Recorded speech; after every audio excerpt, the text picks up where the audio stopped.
მოგესალმებით, დღეს ოთხშაბათია, ჩემი ანალიტიკური გადაცემით, ფაქტი მოვლენა კომენტარი, ანალიტიკური საუბრები დემურ გიორხელიძესთან. ძირითადად დღეს აქცენტს გავაკეთებ საშინაო საკითხებზე, იმიტომ რომ ამაზე მნიშვნელოვანი ჩვენთვის არაფერია. ეს არის ის, რომ იტყვიან სრულიად უტიფარი საქციელი ხელისუფლებისა, როცა ის იწყებს ქვეყნის ღია გაყიდვას, თუმცა ამას კალგახანია აკეთებს. კვირა ჩვენ გვექნება მეტრო რუსთაველთან თოკებზე გაბმული თავისუფლების მოედანზე უფრო სწორად და თოკებზე გაბმული ჩვენ გამოვაქვეყნებთ საჯარო რეესტრის ამონაწერებს თუ სად რამდენი მიწა არის გაყიდული. ეს იქნება პირველი დემონსტრაცია, მე არ ვიცი, ათასობით ამონაბეჭდია და ყველას ალბათ თუ შევძელით, თორე რაც იქნება, ისიც საკმარისი იქნება, მაგრამ არის კიდევ ერთი მაგრამ, რომელიც მე მინდა ეხლა დაუფარავად გითხრათ. საიდან გაიგეო? იქედან გავიგერო საიდუმლო, რომელიც ეხება ქვეყნის მომავალს, ვიღაც ღირსეული ადამიანები მაინც გამოჩნდებიან, რომლებიც ამ ყველაფერს მიიტანენ იქამდე, სადაც უშიშრად იქნება ამაზე საუბარი. მე მინდა მიმართო ხელისუფლებას. რატომ გაქვთ გასაიდუმლებული 127 მილიონი კვადრატული მეტრის სახელმწიფო დონეზე გაყიდვა არაბებს? რამდენია ეს ჰექტარობაში? 13700 ჰექტარი. ამას დაუმატეთ ეს 900 ჰექტარი, რომელიც თქვენ ამ არაბულ ჯგუფს ვითომ ინვესტიციის სახით მიყიდეთ. სინამდვილეში ახსენე არაერთხელ, არავითარი ინვესტიცია არ არის, კაცმა იყიდა მიწა, ეს მიწა მისი საკუთრება, თუ ჩვენ ვერ შევძელით ამ ყველაფრის შეჩერება და თქვენი წყალობით იგი დაიწყებს თავისი მეგა ქალაქების მშენებლობას, რომელიც განკუთვნილია თვითონ მათ სიტყვებს გეუბნებით მდიდარი არაბებისთვის, ინგლისიდან, ევროპიდან, ემირატებიდან და ასე შემდეგ და ასე შემდეგ.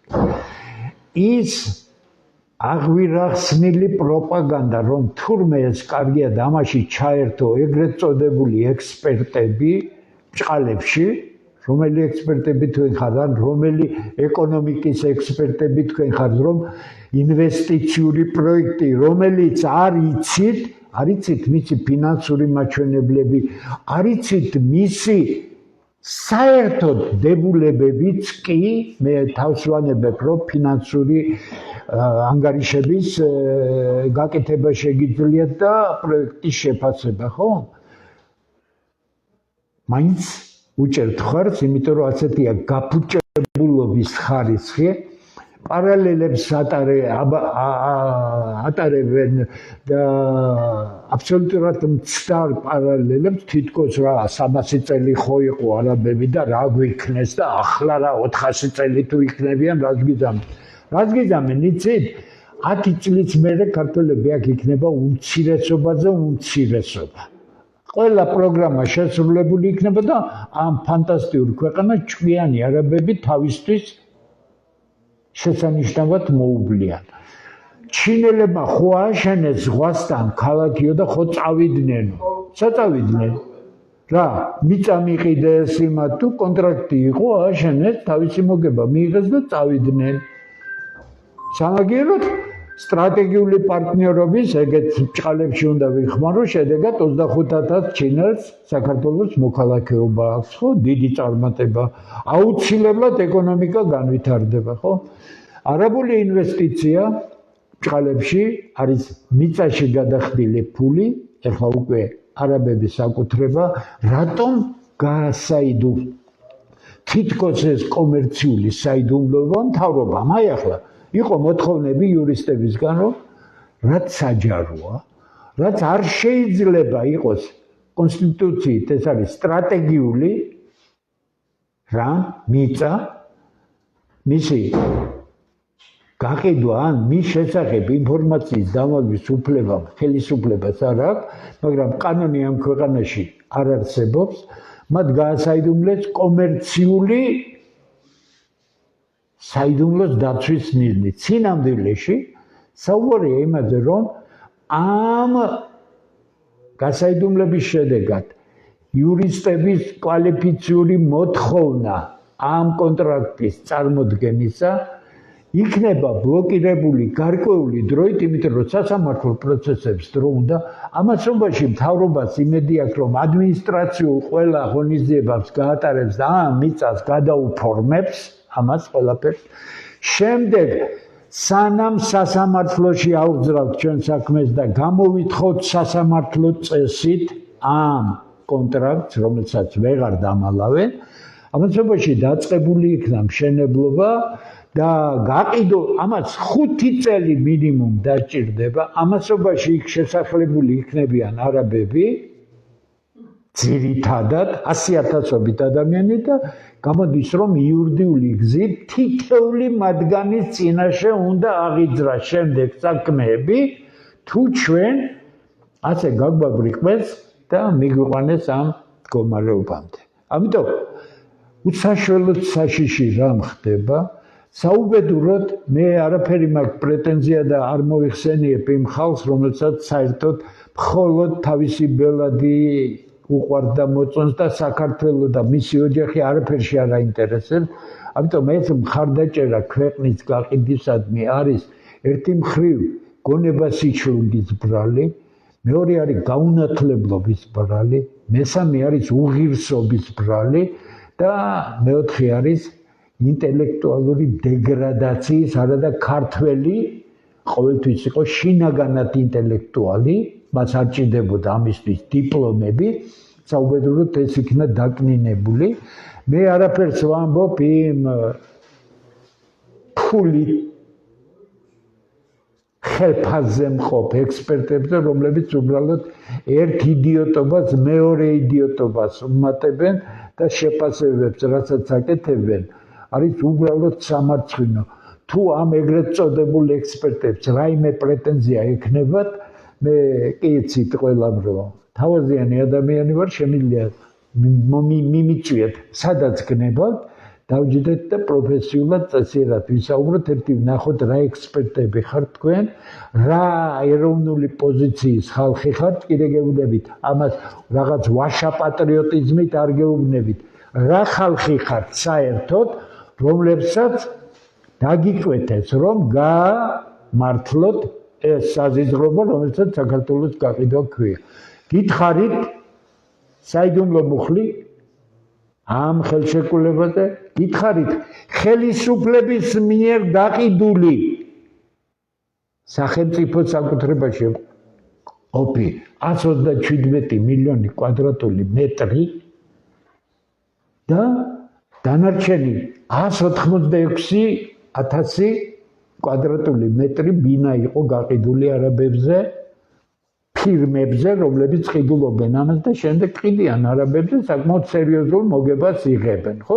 მაგრამ ეს არაბები ადრე თუ გვიან ამ თავიანთ სახლებში მოვლენ და მოდითო ბინადრობის ცენზი ავწიოთ და გავართულოთ ეს ზღაპრები მოუყევით სახლში ისეთ ვინმეს, რომელსაც საერთოდ გაგება არ აქვს. ჯერ ერთი აზრი არ აქვს ამ წინადადებებს უბრალო მიზეზის გამო.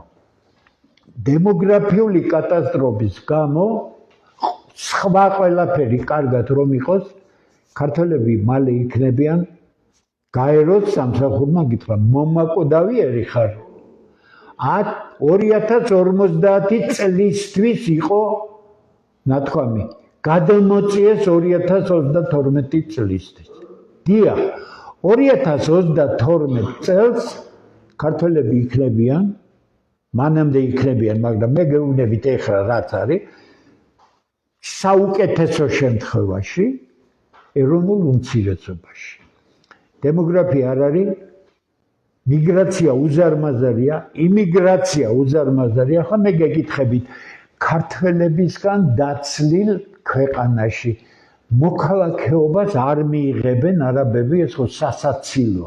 არა მარტო მიიღებენ, ისინი უმრავლესობა იქნებიან, შესანიშნავად მოაწყობენ ამ ქვეყანას, ფანტასტიკურად მოაწყობენ, თავიანთ არჩევნებშიც გაიმარჯვებენ ქალაქის მერებად და ასე შემდეგ. თქვენ რა გონიათ თბილისის მერად ის აგბაჯო თუ ვიღაც რომ კენჭი აყრევინეს ეს იყო პირველი ტესტი ძალიან შორს გამიზნული ტესტი რა რეაქცია ექნებოდა ქართველებს ჰქონდათ ბჭყალებში შესანიშნავი რეაქცია იმიტომ 1%-ზე მეტი ამომრჩეველი გახდა ხარდამჭერი აგბაჯოსი რომ ქალაქის მერი ყოფილიყო ესე იგი რამდენიმე წლის მერე აგბაჯო ნომერი 2 გახდება თბილისის მერიც გახდებიან სხვა თანამდებობის პირებიც ქართველები სად იქნებიან ქართველები იქნებიან უბედურ უმძიმეს შრომაში რასაც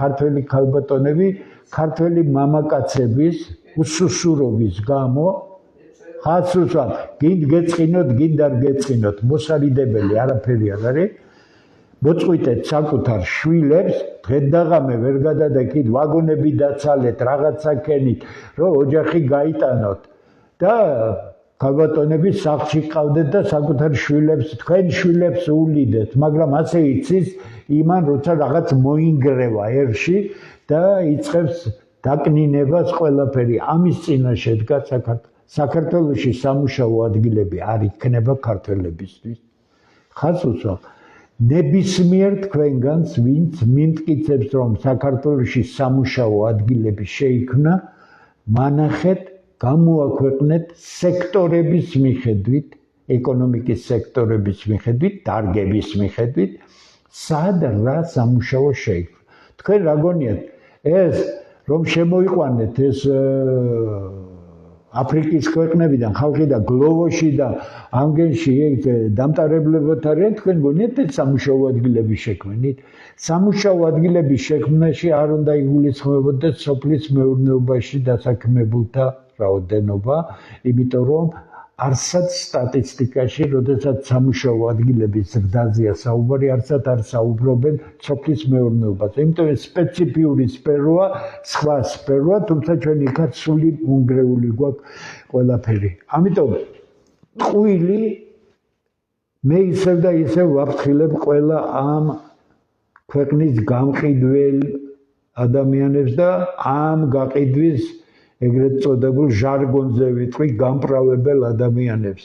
თქვენ გონიათ რომ ეს დაუსჯელი დარჩება. ხას უსვამ პირდაპირ გეუბნებით, იმიტომ რომ თქვენ ისიც გონიათ რომ ქართველები ამას შეეგუებიან, რამდენი ქართველიც არ უნდა გადაიბიროთ, რამდენი გონება სუსტიც არ უნდა აყვიროთ უხეშად, უზრდელად. რომ ესე იგი თურმე ვინც ეწინააღმდეგება ამ უბედურებას ის არის ვიღაც საშინელი ბუა რომელიც უნდა თუ არ განადგურდეს უნდა ძალიან ცუდ მდგომარეობაში ჩააყენოთ კი ბატონო ეცადეთ რომ ყველა ჩვენთაგანი ვინც ამის წინააღმდეგი ვიქნებით ან ლიკვიდაცია გაგვიკეთეთ ან ჩაგვაყენეთ ცუდ მდგომარეობაში იმასაც დავინახავთ რა გამოგივათ საკმარისი ერთი არასწორი ნაბიჯი გააკეთოთ და დააჩქარებთ ყველა იმ პროცესს რომელიც თქვენ მაინც გელოდებათ წინ კიდე გეუბნებით საღი ქართველები არ გედავებიან თუმცა არალეგიტიმური ხელისუფლება არ გედავებიან ხელისუფლებაში ხო ხარ ხელისუფლება რაღაცა ერთი მაინც გააკეთე ისეთი არიქა ვიღაცამ ქველმოქმედება გააკეთა და ესე სახელმწიფო მოღვაწის საქმე ქველმოქმედება არ არის. ქველმოქმედება არის ის, რასაც ცოტა სხვა კატეგორია ქვია. მანახეთ სახელმწიფო მშენებლობაში რა გაკეთდა. არაფორმალურა მმართველობამ ქართული სახელმწიფო გაანადგურა. პარლამენტი არ არის, მთავრობა არ არის, სასამართლო საერთოდ სასამართლო არ არის. მმართველობა მიდის სულ სხვა მხრიდან, სხვა წესებით, სხვა ინტერესებით, მთელი ქვეყანა ჩაძირულია კორუფციაში. ეხლა არ მითხრათ ამას მე წლებია ვამბობდი და ძალიან ბოროტად მიყურებდნენ ამ ხელისუფლების მომხრეები რომ მე თურმე რაღაცით ესე იგი არ ვარ კმაყოფილი, ხო? რა კმაყოფილი? ეხლა ერთმანეთს ხო იჭერენ. რამდენ მილიონებზეა საუბარი? მე მოვიგონე მე ჩემი ცხოვრება 10 წელია ხელის გულზია, საჯარო პირი ვარ 30 წელია. მთელი პარლამენტის ჩემი ყველა გამოსვლა პირველი არხით გადაიცემოდა და დევს არქივში, საზოგადოებრივ მაუწყებელში 1600-ზე მეტი ჩემი ინტერვიუ და სტატია და შეფასება გაზეთებში, ტელევიზიებში და ასე შემდეგ და თუ რა მაგ დაკარგული ხო? ამიხსენით.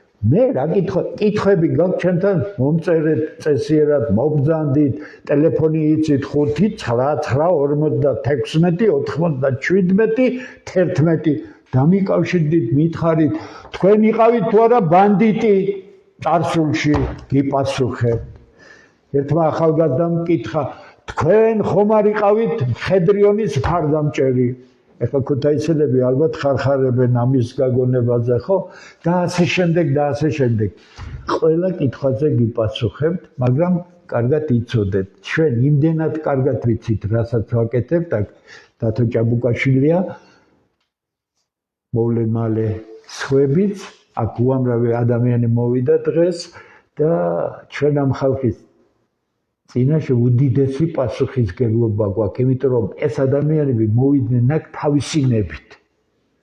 ჩვენ არავის არ ვიწევთ, ჩვენ რეკლამას არ ვაკეთებთ, რომ არიქ ამას მოგცემთ, ჩვენთან ფულს ვერ მიიღებთ, იმიტომ ჩვენ თვითონ არ აგვაქვს ეს ფული, იმიტომ რომ საერთო განწყობით ვახერხებთ იმას, რომ ეს ოფისი შევინახოთ, კიდე რაღაც ხარჯები გავწიოთ, ყველაფერი გამჭირვალეა, მობრძანდით ვისაუბროთ, რანაირი კითხვაც გინდათ ისეთი დაცვით და რა გვინდა ჩვენ კიდე გეუბნებით. ჩვენ ეს არ შეგვიქნია, იმიტომ რომ არჩევნებში მივიღოთ მონაწილეობა, ახლა ჩვენ ეს შევქმნით, რომ ეს ქვეყანა გადარჩეს. ამ ქვეყნის გადამრჩენი თქვენ ახლა თქვენ ხართ ამ ქვეყნის გამყიდველები. კიდე გეუბნებით. აი ახლა ადაკით და გაასაჯაროვეთ ის 137 მილიონი კვადრატული მეტრი ვიზე გაქვთ მიყიდული. საიდან გაიგეო მოსახლეობის აღწერა რომ 1,430,000 კაცია. იმიტომ რომ ღირსეული ქართველები მოვიდნენ მოიყვანეს სასულიერო პირი და სასულიერო პირმა მითხრა რასაც ახლა გაიგონებ ჩათვალე რომ ეს არის სიმართლე. გამოვედი მეორე დღეს და თქვი ეს არიქ ატყდა ერთი ამბავი ატყდა ექსპერტების ვიღაც ანალიტიკოსების არ გაიშვა თქვენი ანალიტიკა უკანა კარში იმერულად გეტყვით არ გაიშვა თქვენი ანალიტიკა უკანა კარში ერთ ისიც უთქვამს რომ ჩვენო კი გვებძვიანო ახლა წარმოიდგინეთ ახლა და არა ჩვენზე ჭკვიანი ვინ არისო არავინ არ არისო ახლა ჩვენზე ჭკვიანი ვინ ჩამწო რა გითხრა იცი ეხლა გეტყოდი კარგად ქუთაისურად არა და გიცნობ არიყა დიდი ხანია გიცნობ ხო არ უნდა აკადრო შენ თავს ასეთი რამ ასეთია რეალობა ჩვენ ყველა ადამიანის გასაგონად ვამბობთ განსაკუთრებით საღი ადამიანებისა თუ ქართველები არ უშველიან ამ ქვეყანას ამას სხვა არავინ არ უშველებს ხელისუფლება არ არსებობს არაფორმალური მმართველობა ხალხს უსვამ ეხლა თავის მოტყუება თუ გნებავთ ნება თქვენი არავით არის სახელისუფლებო ქმედებები არ მიდის მარტო მითითებების დონეზე შესრულება ყველაფერი იმისა რაც საქართველოს ვერაფრით წაადგება ბოდიშს მოვიხდი საჯაროდ თუ დამიმტკიცებთ საპირისპიროდ ნებისმიერი საუბრისთვის მზად ვარ მანახეთ ერთი გადაწყვეტილება 13 წლის განმავლობაში რომელმაც გააძლიერა ქართული სახელმწიფო რომელმაც გააძლიერა ქართული მომავლის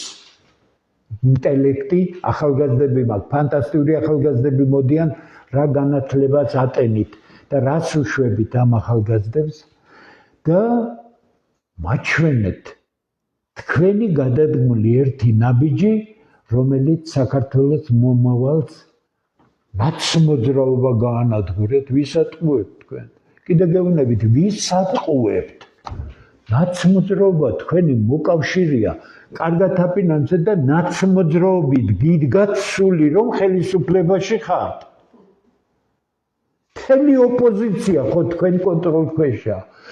ის მასკარადები რუსთაველზე, რომელიც გადატრიალებებით ასე ეს ხო თქვენთან კარგად იყო შეთანხმებული და თქვენს გარეშე არ მოხდა და ვერ მოხდებოდა. იმიტომ რომ ამის აღმოფხრა თქვენ რომ პოლიტიკური ნება გამოგეჩინა და სპეცსამსახურებისთვის მიგეცათ უფლება გაეკეთებინათ ის რაც მათ იციან როგორ გააკეთონ. იქ არის ძალიან ბევრი ჭკვიანი ადამიანი, ქართველი ადამიანია სხვათა შორის. თქვენ ნუ გონიათ რომ ისინი ამ საზიზღრობებს საძირკველშივე არ ამოძირკვავდნენ, მაგრამ თქვენ პოლიტიკას აწყობთ ეს არეულობა, მუდმივი დესტაბილიზაცია, ხალხი რა დღეშია, ოღონდ არ მოძიდეს ნაცები და მზათავართ ესე იგი ყველაფერ უბედურებაზე მოვაწეროთ ხელი. ხო, ნაცები ვერ მოვლენ ხელისუფლებაში. 1000-დან ერთი შანსი არ არსებობს.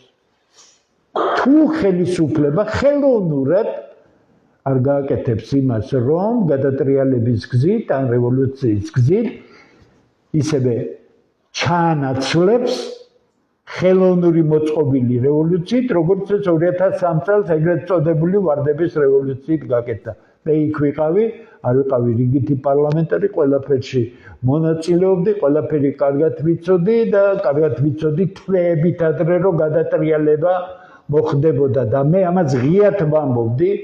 მათ შორის ცნობილ სახეებსაც ვეუბნებოდი რომ თქვენ ხო იცით რომ გადატრიალება მოხდება.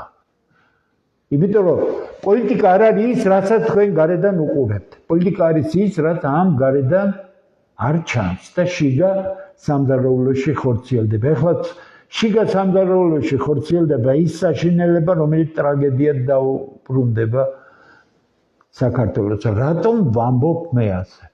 საღ ნორმალურ ქართველებს უბედურება თუ მოხდა, მე ადექი და ამ საცოდავ, გასაცოდებულ ხალხს მიადექი და რამდენიც გინდა პრეტენზია წაუყენე. აი შენ რო ყოფილიყავი ასეთი საღი, ის რაც არის ის არის. ეს მისი ტრაგედია დამთავრდა ეს როგორც ადამიანი.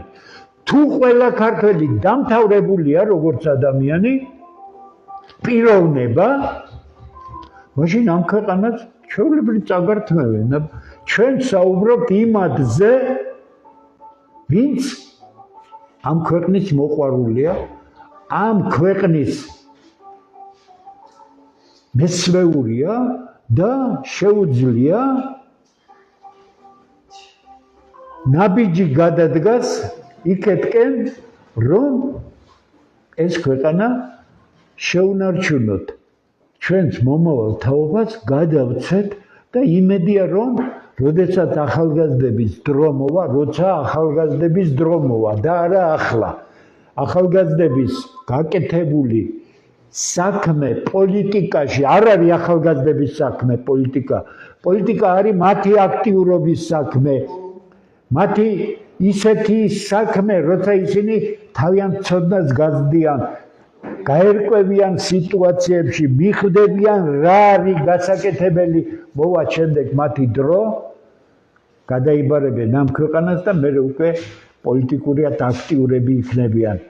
ახალგაზრდების იმედი გვაქვს, იქნება გამოჩნდეს ვიღაცა. ეს არის როგორ იცით, ეს არის უტვინო კაცის ნათქვამი. ეს არის ჩამოყალიბებული უტვინო ადამიანი, რომელსაც მიაჩნია, რომ ახლა ახალგაზრდები თუ მოვლენ, აქ მოხდება რაღაცა კაი. როგორ მოხდება? როგორ მოხდება? კარგი, მითხარი, სახელმწიფო მართვა, პოლიტიკა არის ადამიანური საქმიანობის ყველაზე რთული სფერო.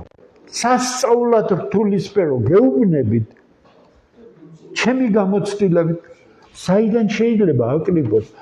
მე ზუსტად გეტყვით 23 წლის ასაკში უნივერსიტეტში ხელმძღვანელის. ნუ დავალებით მითხრა 1000 საჭიროა. კენჭი მაყრევინეს ქალაქ ქუთაისის მაშინ პარტიის პირველ დივანთან ერთად პირველ სკოლაში, ახლა გიმნაზია კლასიკური, სახალხო დეპუტატთა საქალაქო საბჭოები იყო. ანუ დღეს რომ მუნიციპალიტეტებია ის.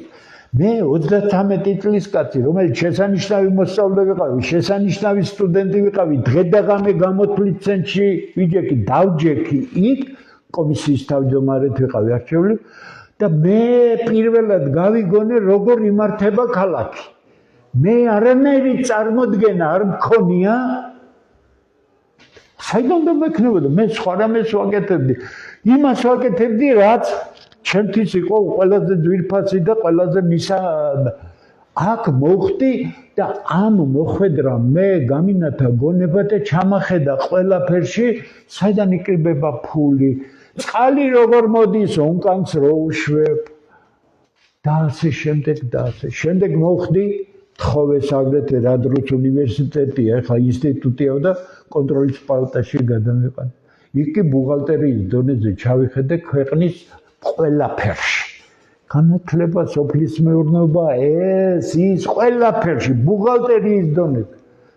აღმოჩნდა, რომ ჩემი ცოდნა მიღებული სახალხო დეპუტატთა საქალაქო შტაბში სულაც არ იყო საკმარისი იმისთვის, რომ მე მცოდნე და სახელმწიფო დონეზე რა კეთდება.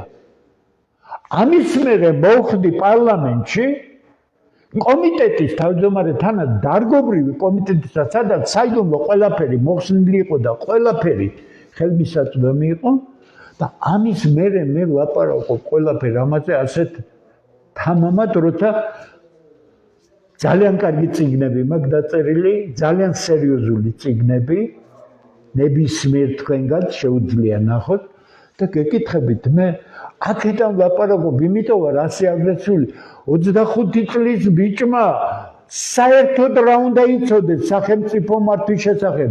მათი ჩემი ნათქვამი სწორად გაიგეთ. საქართველოს მომავალი არის ჩვენ ახალგაზრდობაში. თუ არ გინდა დაღუპო ეს ახალგაზრდა დღეს ხელისუფლებაში რა გააკეთა? სააკაშვილმა დაღუპა ახალგაზრდების უზარმაზარი ნაწილი, იმიტომ რომ არ მცოდნე ადამიანები მოვიდნენ იქ, სადაც არ უნდა მოსულიყვნენ. ეს რთული თემა, სხვა თემა, ამიტომ მე უმორჩილესად გთხოვთ. კვირას თავისუფლების მოედანზე ჩვენ გავაბავთ. ზუსტი სამართლით. ზუსტი. ილიას და აკაკის ძეგლის მოპირდაპირე მხარეს იქ გზაზე ტროტუარებზე გავაბავთ. აქ რუსთაველზე. კი, რუსთაველზე, სადაც ილია და აკაკის ძეგლია, იმის გაყოლებაზე, რომელი საათიდან იქნება, ბატონ დავით? 12 საათიდან, რასაც შევძლებთ, იმიტომ რომ მასალები ძალიან ბევრია და არ ამგონია ყველა დაეტიოთ, მაგრამ ერთი 2-3 რიგად გზელთოკებზე გავაბავთ. საქართველოს ხელისუფლების ნახელავს, როგორ გაყიდეს, რამდენია გაყიდული თმები ყავზე დაგიდგებათ. ამიტომ დავდგეთ ამ ქვეყნის გვერდით. მე თქვენგან არაფერი არ მინდა. მე და ბატონი დავითია ჭაბუკაშვილი, ჩვენი პარტნიორები კიდე სხვებია, აქ უკვე 1000-მდე ძალიან ღირსეული კაცი მოვიდა, რომელმაც იცის რა უნდა გააკეთოს. აქ მოვიდა ყველა თავისი ნებით. სხვანაირად ეს არ გამოვა. ვთხოვთ ყველას, ვისაც ეს ქვეყანა, თქვენი ოჯახი, თქვენი შვილების მომავალი გინდათ. ნუ აყვებით ამ დამპალ კამპანიას, ნუ აყვებით ეგრეთ წოდებულ გადაგვარებულ ხალხს, რომელიც იმას გიმტკიცებენ, რომ აქ ორი გარამული ქალაქის აშენება არაფერი არ იქნება, გასა ინვესტიცია იქნება, რისი ინვესტიცია იქნება, თქვენ საერთოდ ჭკუა გააქვთ, თქვენ საერთოდ ჭკუა გააქვთ? ბოდიში, მაგრამ უარესი აგრესიული ვიქნები, იმიტომ რომ როცა ეს ყველაფერი დასრულდება, თუ არაფერი შეიცვალა, მე გინდა გადაცემა მოაწყე, გინდა ინტერვიუ მიეცი, არაფერს აზრი არ იქნება. კიდე გეუბნებით, საქართველოს ყოფნა არ ყოფნის, ქართველების ყოფნა არ ყოფნის ამ ქვეყანაში, თორე საქართველოს არაფერი არ ემუქრება როგორც ქვეყანას. ამას გაუჩნდება ძალიან მაგარი პატრონები და ამ სასწაული ქვეყნიდან ბაღნარს აქცევენ. მაგრამ ეს არ იქნება ესე იგი, თქვენ შეურაცხყოფთ ამ ექსპერტებს მიმართავ, ვითომ ჭყალებში და ამ ანალიტიკოსებს. კიდე გეუბნებით, თქვენი ანალიტიკა არ გაიშვა უკანა კარში, სადაც გინდათ იქ დაგიძებით. 7 მილიონი ქართველია შეწირული იმას, რომ ეს ქვეყანა არ დაკარგულიყო. ათობით თაობა ხალხი იბრძოდა, თქვენ რა გონიათ?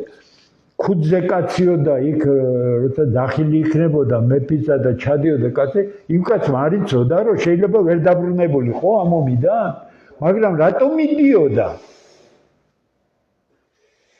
იმიტომ მიდიოდა, რომ მისი ქვეყანა ეკარგებოდა და ამიტომ ამ ქვეყნისთვის მზად იყო თავისი ყველაზე დიდი რამ, რაც გააჩნია ადამიანს, სიცოცხლე გააჩნია, ხო? იმიტომ რომ ცოცხალი ადამიანია, რაღაცის შემქმნელი და მოქმედი, თორე გარდაცვლილი გასაგებია უკვე ნეიტრალური ადამიანია და მისგან თუ რაიმე კარგი ხსოვნაა, ის არის შემორჩენილი ოჯახისთვის, ადამიანებისთვის, ქვეყნისთვის, საზოგადოებისთვის, მაგრამ ის უკვე მოქმედი არ არის. ყველა დიდ პრობლემას აგვარებს ცოცხალი თაობი და ყველაზე საღი ადამიანები. შველა გარედან არ იქნება, შველა სადმე შეძრომაში არ იქნება, რუსთაველზე პროტესტანტებს რომ ევროპაში მიდიხართ რა, ქვეყანა გენგრევათ თავზე, ერთხელ მაინც თუ გაგიპროტესტებიან, ან ქვეყნის გაყიდვა, ან არაფორმალური მმართველობა, კიდე გეუბნებით.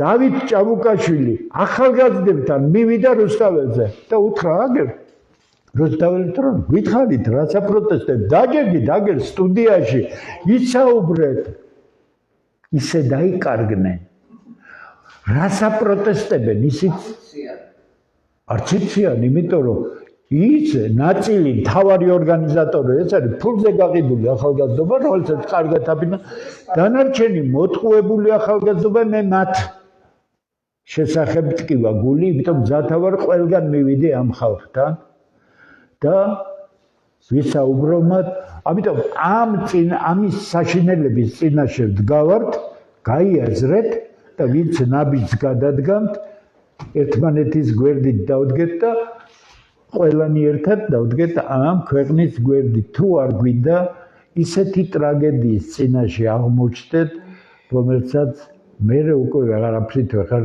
გამოვასწორებ. დიდი მადლობა, კარგად გლანდებოდეთ, ხნეობას და წარმატებას გისურვებთ.